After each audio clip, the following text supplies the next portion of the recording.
Para o laboratório 5, teremos que implementar algoritmos em grafos.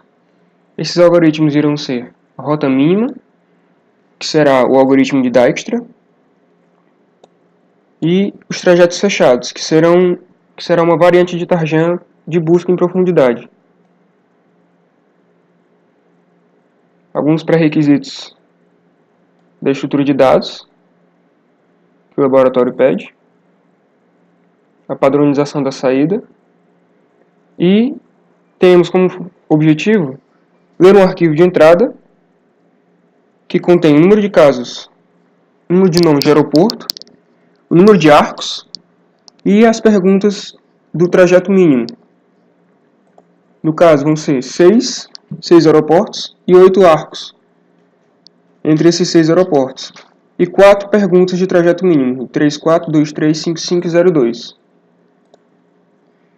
E irá gerar um arquivo de saída nesse formato, que contém o dígrafo, a impressão do dígrafo alocado, as rotas mínimas pedidas e os trajetos fechados que o laboratório pede. Então, para o laboratório, o código, temos a inclusão das bibliotecas, stdio, stdlib, string.h, queremos trabalhar com elas, a definição da estrutura de dados pedida pelo arquivo, que é struct cell adjunta, int invert, int minutes e um ponteiro para o próximo struct cell auxiliar. A célula vert que contém o nome do aeroporto e um ponteiro para a lista célula aux, char aeroporto e ponteiro célula aux de lista. E o struct dígrafo que contém o número de vértices e um ponteiro para a célula vert, que é o struct. Iremos utilizar um dígrafo alocado em lista adjunta. Também temos uma pilha que irá auxiliar na impressão do trajeto fechado e duas variáveis que serão utilizadas na busca de profundidade, que será uma variante de Tarjan para os trajetos fechados. O typedef, posição, que é um ponteiro para a célula aux, no caso adjunta, e a primeira função, que é a função alocar grafo. Temos o objetivo de alocar o grafo ordenadamente. As listas ligadas que o grafo contém terão que estar organizadas de ordem crescente. Então temos ponteiros auxiliares, que irão ajudar nessa ordenação, a leitura do número de casos teste, o número de arcos pedidos, e a leitura dos 3 dados, que irão ser, respectivamente, o arco de origem, o arco de destino e o tempo que precisa dele, ou seja, o peso que esse arco ponderado tem. Então temos, para o início da alocação, aloca a memória para o primeiro ponteiro da lista, já que eles estão todos aterrados. E atribui os valores lidos a essa célula auxiliar. E aterramento do ponteiro seguinte. Aqui é a parte da ordenação dessas listas. Se o primeiro ponteiro não for nulo, quer dizer que já existe um ponteiro alocado nele, uma lista associada ao primeiro ponteiro lista do dígrafo. Então, ele irá checar se o valor de destino for menor que o valor da primeira lista cellox, quer dizer que ele vai entrar antes do primeiro ponteiro alocado da lista. E utilizaremos os ponteiros auxiliares para ajudar nessa alocação. A alocação de memória para esse ponteiro e a atribuição dos valores lidos. O t, que é destino, e o t, que é o tempo. E ligar novamente as listas. Se o valor for após o primeiro ponteiro da lista do dígrafo, ele percorre a lista para encontrar a posição para alocar a memória do valor lido, a posição adequada,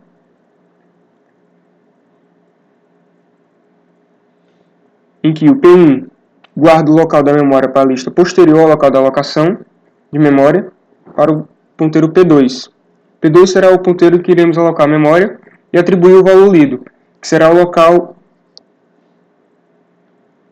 relacionado ao número do vértice ordenado crescentemente para este dígrafo. E o decremento do número de casos de leitura. E a impressão do dígrafo alocado ordenadamente no arquivo de saída, que iremos mostrar no final do código. Esse arquivo de saída terá que ter as seguintes propriedades: imprimir o dígrafo alocado nesse formato. Então, voltando. Para a função Dijkstra, de custo mínimo de tempo entre as rotas dos aeroportos, temos, se a origem K for igual ao destino,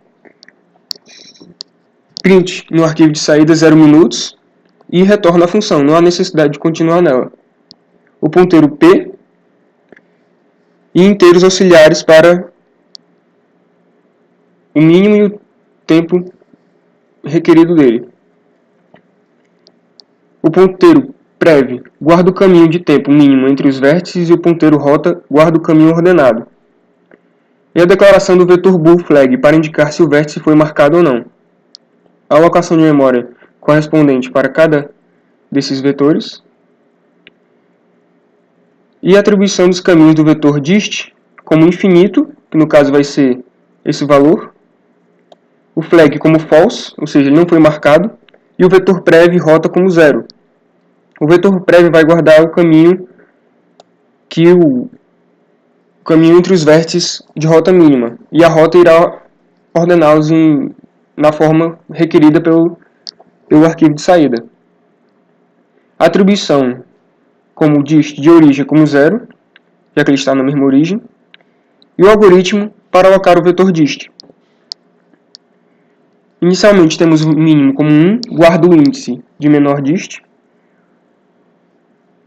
E ele irá percorrer o vetor dist para os vértices não marcados. Se o vértice não marcado, ele entra no primeiro if, alocando para o primeiro t. E, se o dist de t for menor que o dist de mínimo, mínimo fica igual a t. Inicialmente o t, dist de t vai ser igual a 0, ou seja, mínimo vai corresponder ao vértice 0. O vértice de origem, no caso. Com distância mínima 0, no caso.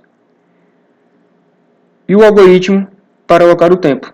E a marcação do flag deste vértice que já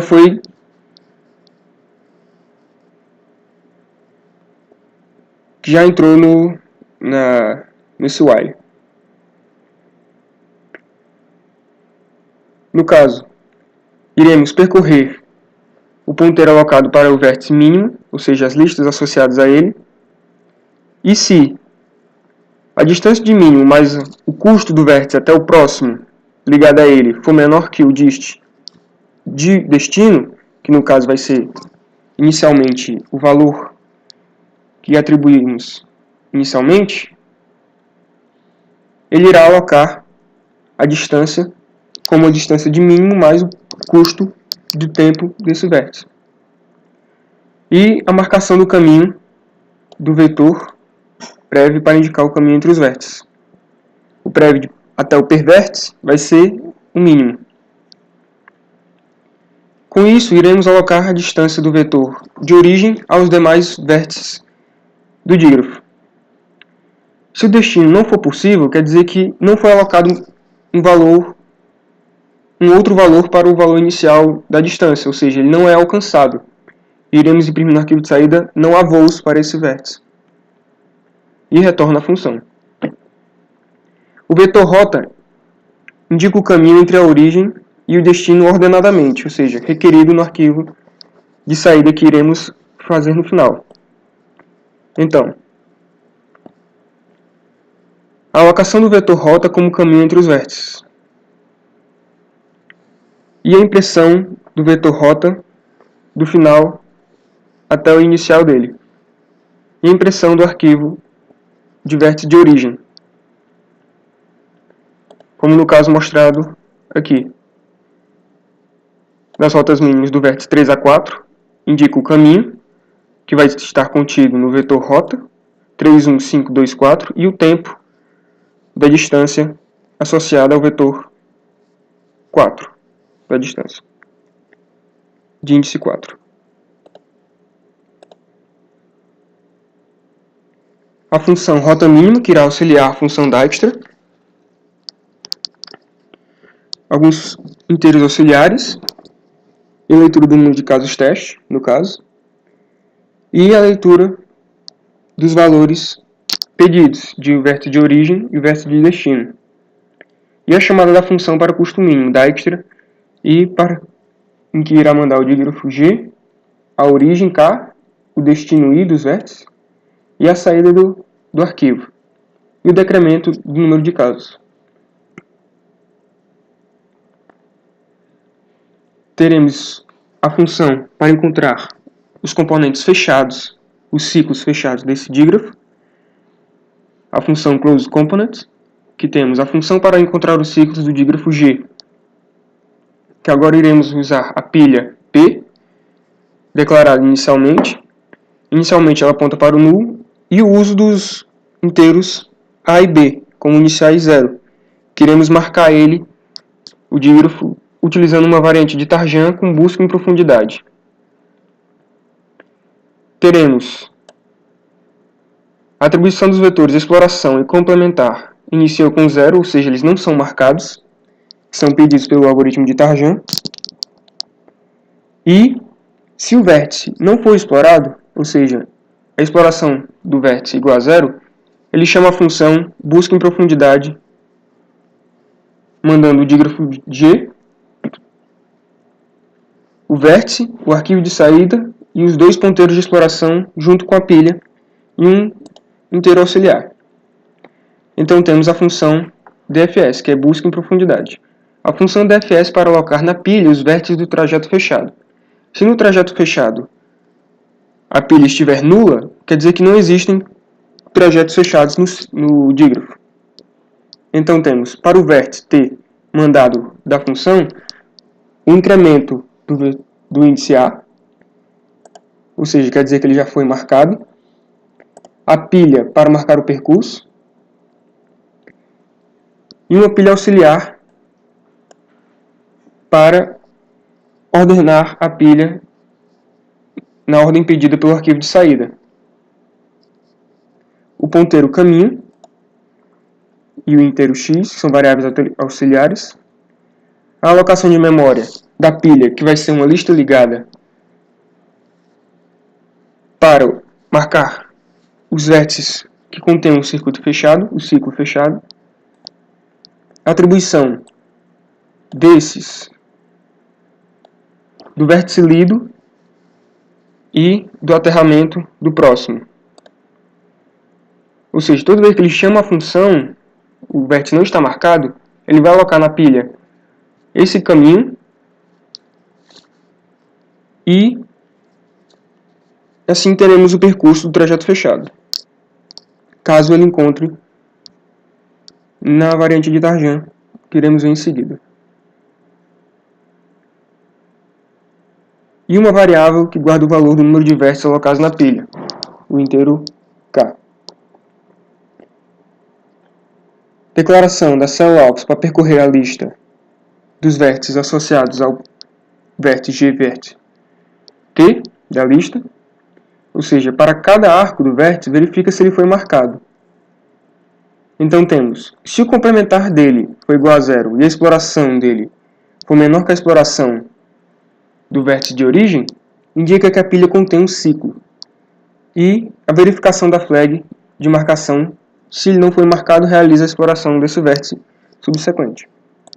Ou seja, se a exploração for 0 desse vértice de destino, ele chama novamente a função para explorar o vértice de destino. Se o vértice for explorado, compara o valor com o vetor complemento. Se a exploração do vértice for menor que a exploração de T e o complementar do vértice for igual a 0, o ciclo se encontra na pilha. Então temos, se o conteúdo da pilha contém um ciclo em ordem contrária, iremos alocar na memória para o vetor caminho que guarda o conteúdo da pilha em ordem contrária. A alocação de memória para o vetor caminho, que irá ordenar o caminho em ordem pedida pelo arquivo de saída, e a atribuição do caminho do vetor caminho. Temos o inteiro R, que percorre o vetor até encontrar o vetor de destino do vértice. Ou seja, na pilha temos o caminho do percurso, mas esse caminho não necessariamente contém um circuito fechado. Então iremos percorrer o caminho atribuído ao vetor caminho do vértice de origem até o vértice de destino. E iremos reimprimir o vetor de origem desse vértice. E o pop na pilha, que é só alterar o ponteiro associado ao conteúdo de P. E o incremento no vetor complementar da função do vetor de origem, do índice de origem do vértice. Então temos a função main. A declaração do dígrafo G, as variáveis auxiliares, de exploração, complemento, inteiro N, que irá guardar o número de casos pedidos. Declaração da pilha P, dos arquivos de entrada e saída, as aberturas deles. A leitura do número de casos de vértices, do caso 6. A alocação de memória para o número de casos de vértices pedidos para o vetor exploração e complemento. E a alocação de memória para o número de vértices que irá ler o nome do aeroporto e irá conter a lista para os arcos orientados dele. A atribuição dos nomes lidos ao índice do dígrafo G, ou seja, fgets, gvets, e do dígrafo aeroporto no arquivo de entrada. E o decremento do último índice para auxiliar na impressão após. E o aterramento do ponteiro lista, para evitar eventuais erros da função alocar dígrafo. E a chamada da função alocar dígrafo, rota mínima e os componentes fechados, os componentes fortemente ligados dele. Então temos, ao rodar o programa com o arquivo de entrada pedido, 6 aeroportos, 8 arcos e 4 pedidas de percurso mínimo.